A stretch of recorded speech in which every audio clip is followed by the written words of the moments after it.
Iš Pelenės laiško krikštamotei. Labas, teta, nespėjau grįžti iki 12. Tai va, sėdžiu moliūgė ir gerim šampą su žiurkim. Pradžiai. Klube mergina prieina prie vyruko ir sako: aš galiu pasakyti taip, aš esu įpratusi, kad manęs visi trokšta ir visi nori ir dėl manęs kovoja. Aš ne ta, kuris šiaip pasiduoda ir krenta į glėbį. Vyrukas taip pasižiūrė, sako: ne, tai gerai, supratau. Aš nesu iš tų lengvai gaunamų žaisliukų, kurias gali gauti kiekvienas vyras. Vyrukas sako: tai gerai, aš esu ta, dėl kurios reikia labai stipriai. Gerai, prašom, nespauskit mane su krūtinė prie sienos.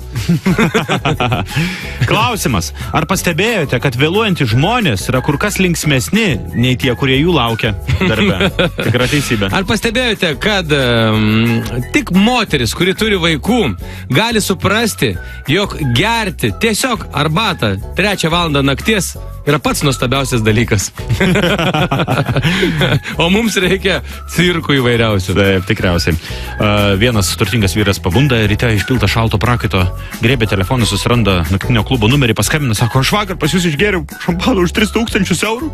Nu taip, sako, labai džiaugiamės, taip pas mus. Ačiū Dievui, galvoju, kad jau pamečiau. Savo gimimo dieną moteris sumušė savo pačios vyrą 2 rožėm.